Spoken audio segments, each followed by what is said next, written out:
Hello friends, निमी semi book में आपका स्वागत है। इलेक्ट्रिशियन सेकेंड ईयर के लिए अपने चैप्टर कर रहे थे डीसी जनरेटर्स, और डीसी जनरेटर को अपनों ने छोड़ा था टाइप्स के ऊपर कि अपने को आज इसके टाइप्स पढ़ने हैं कि डीसी जनरेटर कितने प्रकार के होते हैं। तो सबसे पहले अपने को ये याद रखने हैं कि जो डीसी जनरेटर का जो टाइप्स हैं, जो इसके प्रकार हैं, वह किस प्रकार से होते हैं। तो अपने को सबसे पहले ये याद रखना है कि क्षेत्र उत्तेजन होता है। इसमें क्षेत्र उत्तेजन किस प्रकार का है, क्षेत्र उत्तेजन किस प्रकार का है। इस पर हमेशा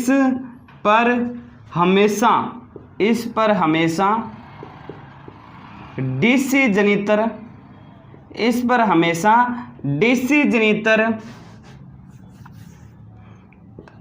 का प्रकार, इस पर हमेशा डीसी जनितर का प्रकार होता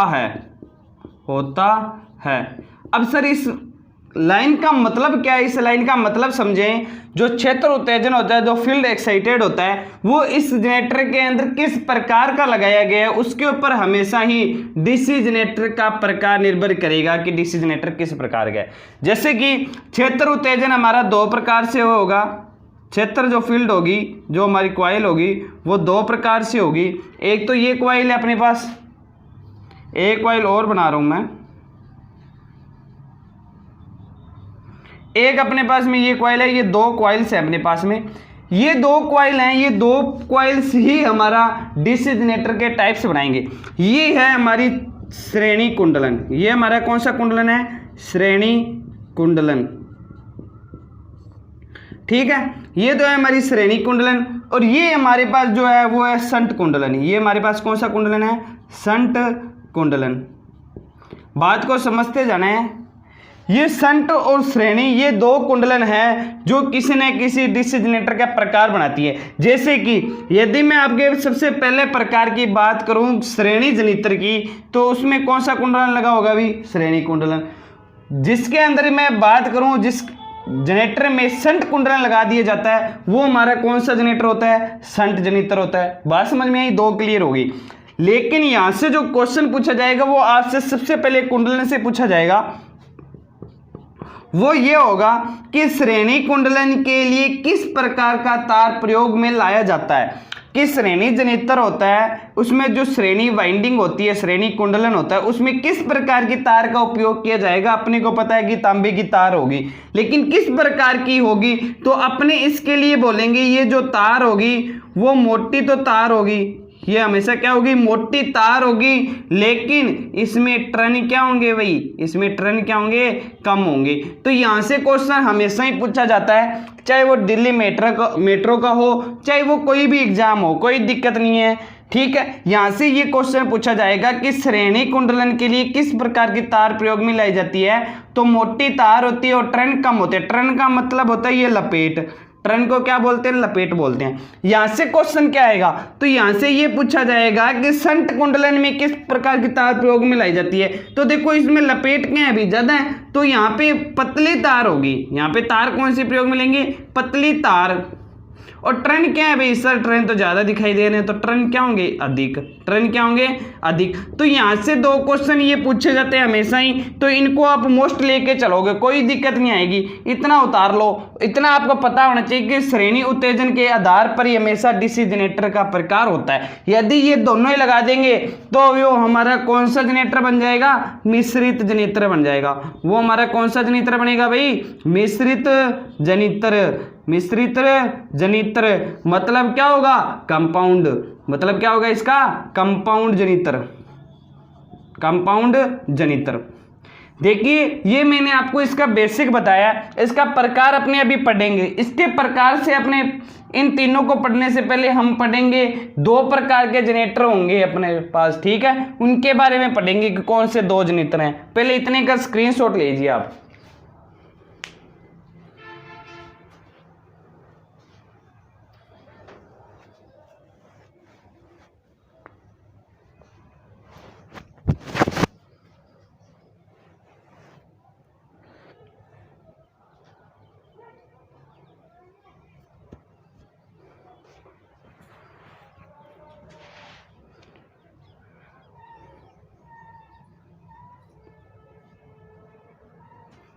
देखिए अब हमारे पास दो जनरेटर होंगे, दो प्रकार के जनरेटर होंगे।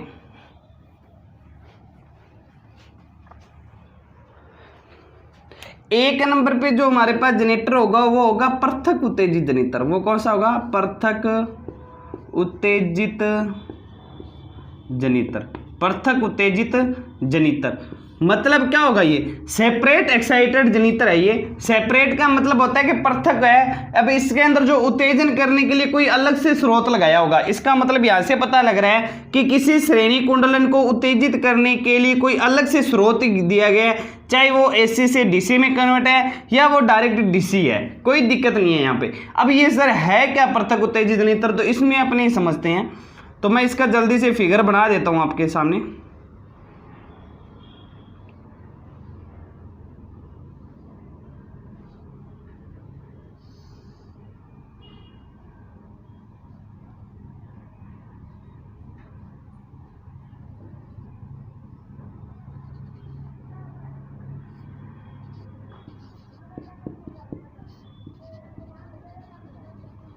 डीसी सप्लाई,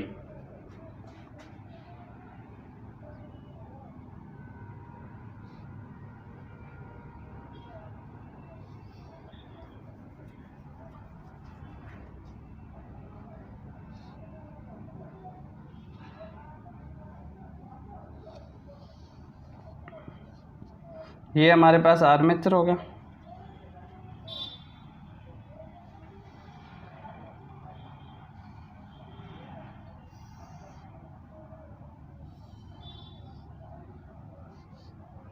और ये हमारा यहाँ जनरेटर के आर्मेचर के साथ में लोड हो गया। ये क्या हो गया? हमारा लोड हो गया। इसे बोलते हैं बार। ठीक है, ये लोड है। ये हमारा भी क्या है? A1 A2। ये हमारे पास है आर्मेचर। ये हमारे पास क्या है भाई? आर्मेचर। ठीक है, E1 E2 हमारे पास ये क्या है भाई? फील्ड। और इस फील्ड को उत्तेजित करने के लिए अलग से क्या लगाएगी? वे डीसी सप्लाई। ये जो डीसी सप्लाई जो हम जोड़ेंगे अलग से, वो कितनी वोल्टेज तक की हो सकती है? तो वो 24 वोल्ट हो सकती है, 36 वोल्ट हो सकती है। ठीक है, ये अपने पास वोल्टेज के अंदर लेके चलेंगे इसको। ये हो सकती है। ये आर्मेचर है, लोड जोड़ दिया हमने, फील्ड बना दी। ये पृथक उत्तेजित जनरेटर जल्दी से बनाओ, मैं इसके आगे बताता हूं आपको क्या करना है।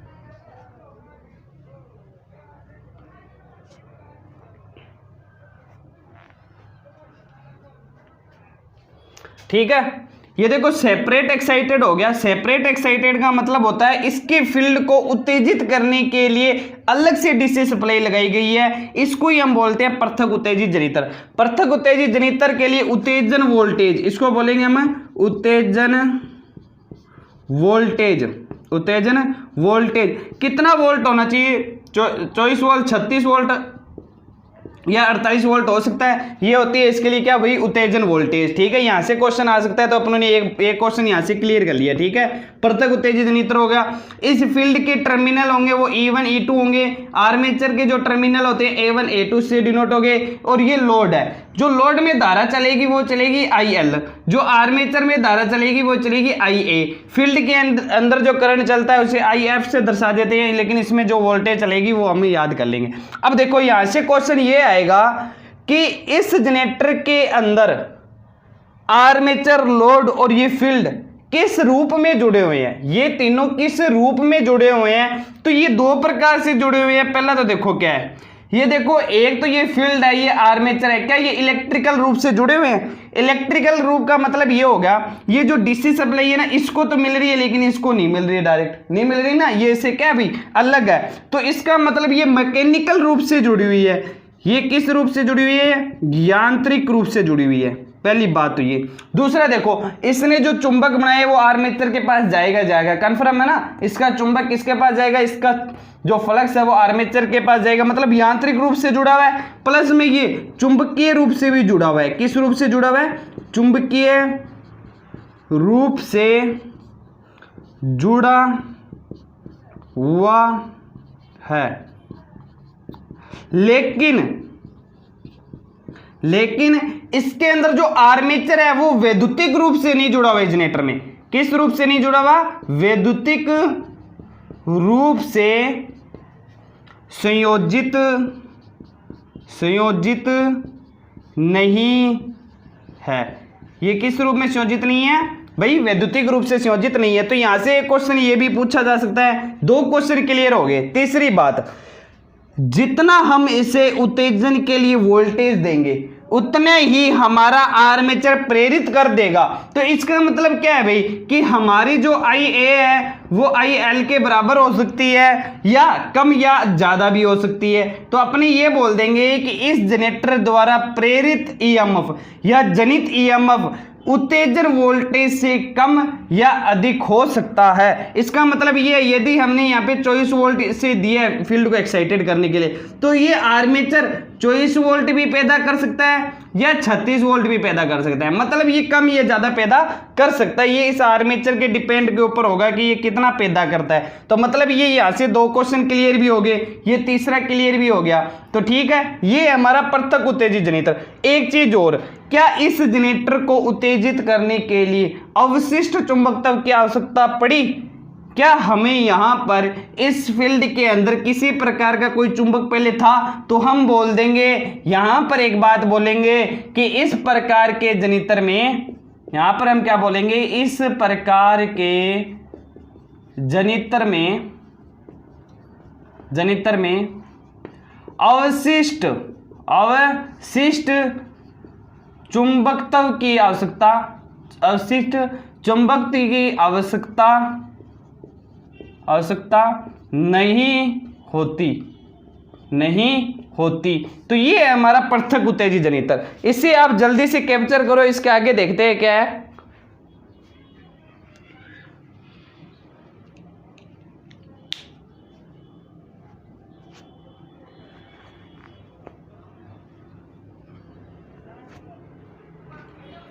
चौबीस वोल्ट 36 वोल्ट उत्तेजन वोल्टेज लिख लोगे। ये डायरेक्ट डीसी भी हो सकती है या AC टू DC कन्वर्ट भी हो सकता है। तो यहाँ पे एक आप बात लिखोगे, इस जगह पे आप यहाँ पे ये लिखोगे कि क्षेत्र उत्तेजन करने के लिए पृथक से DC सप्लाई दी जा सकती है या AC टू DC या AC को DC में बदलकर दिया जा सकता है। ये बात भी आप लिख दोगे। तो एक बात ये क्लियर भी होगी। ये 2 से 3 बातें जो क्लियर हो रही है वो लिख लो। यहाँ पे नहीं समझ में आया ना लिखा हुआ, तो मैं बोल भी रहा हूं, वहां पे ध्यान दो कि ये DC सप्लाई डायरेक्ट भी हो सकती है या AC टू DC कन्वर्ट भी हो सकती है। कितनी वोल्टेज होगी? तो 24, 36 और 48 वोल्ट होगी। इसके अंदर जो फील्ड है, ये जो आर्मेचर है और लोड है, ये तीनों किस रूप में जुड़े हुए हैं? तो यांत्रिक रूप से जुड़े हुए हैं, चुंबकीय रूप से भी जुड़े हुए हैं, लेकिन वैद्युतिक रूप से नहीं है। इसको जो सप्लाई मिल रही है केवल इसी को मिल रही है, आर्मेचर और लोड को नहीं मिल रही। मतलब ये वैद्युतिक का इलेक्ट्रिकल रूप से नहीं जुड़े हुए हैं। ठीक है, कोई दिक्कत नहीं है। आर्मेचर इस क्षेत्र को जो वोल्टेज दी गई है, इस वोल्टेज की जितनी या इससे अधिक यह आर्मेचर पैदा कर सकता है वो लोड को मिलेगा। लोड क्या करेगा भाई? इसकी खपत कर लेगा, इसका यूज में ले लेगा। एक चीज और, क्या यहाँ पे रेजिडुअल मैग्नेटिज्म की आवश्यकता हुई? क्या यहाँ पे अवशिष्ट चुंबकत्व की आवश्यकता हुई? अवशिष्ट चुंबकत्व की आवश्यकता नहीं है, क्योंकि डायरेक्ट से क्या दी है? सप्लाई दी है। तो यहाँ से 2 से 3 क्वेश्चन हमेशा से पूछे जाते हैं, वही मैंने आपको लिखवाए हैं। मोस्ट इंपोर्टेंट लेके चलोगे टाइप्स के अंदर, पृथक उत्तेजित जनरेटर, सेपरेट एक्साइटेड जनरेटर। ठीक है, उतार लो इसे।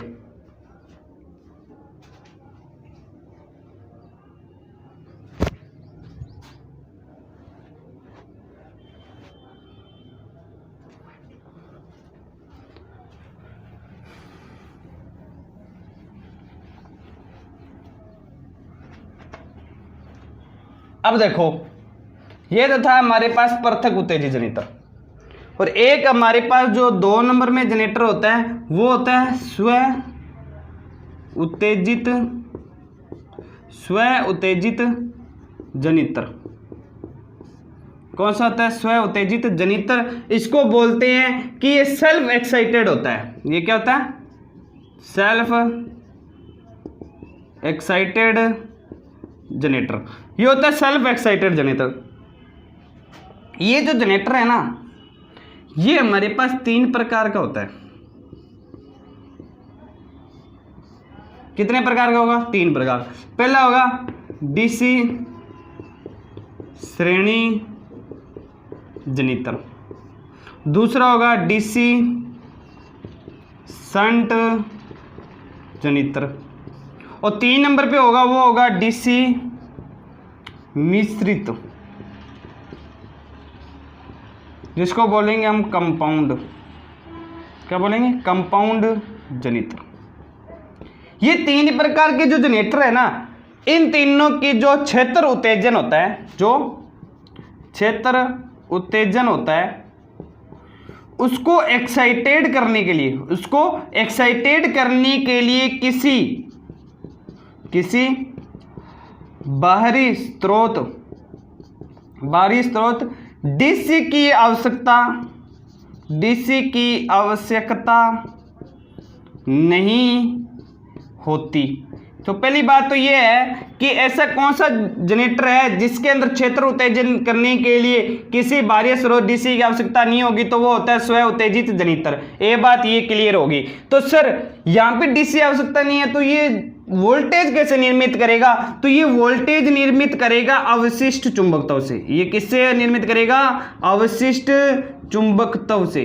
अवशिष्ट चुंबकत्व से वोल्टेज को निर्मित करेगा। ये अवशिष्ट चुंबकत्व है, ये हमारी फील्ड के अंदर रहेगी।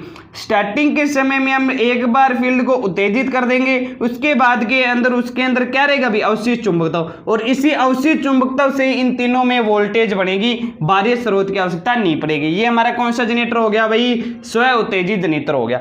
कल हम पढ़ेंगे डीसी श्रेणी जनरेटर क्या होता है, इसका उपयोग कहाँ होता है, और इसके वक्र के बारे में थोड़ा बहुत समझेंगे। जहां से 2 से 3 क्वेश्चन आएंगे वो अपने क्लियर करते हुए चलेंगे, कोई दिक्कत नहीं है। इसको उतार लो जल्दी से। तो ठीक है फ्रेंड्स, आज अपने इतना ही करेंगे। कल हम वापस मिलेंगे किस टॉपिक के ऊपर? DC generator. टॉपिक हमारा जनरेटर ही होगा, लेकिन हम इसमें करेंगे डीसी श्रेणी जनरेटर। श्रेणी जनरेटर क्या होता है? तो ठीक है, इस वीडियो को ज़्यादा से ज़्यादा शेयर करो। आपके अंदर एक कमी आ रही है कि आप शेयर नहीं कर रहे हो, और लाइक किया करो। इस वीडियो को जितना लाइक करोगे उससे मुझे मोटिवेटेड होऊंगा मैं कि हाँ भी मेरी वीडियो को पसंद किया जा रहा है। तो ठीक है फ्रेंड्स, अगली वीडियो में मिलते हैं। जब तक के लिए थैंक यू, धन्यवाद। थोड़ा अपना ध्यान रखिए, मास्क लगा के रखिए, ठीक है? कोई दिक्कत नहीं आएगी। Thank you.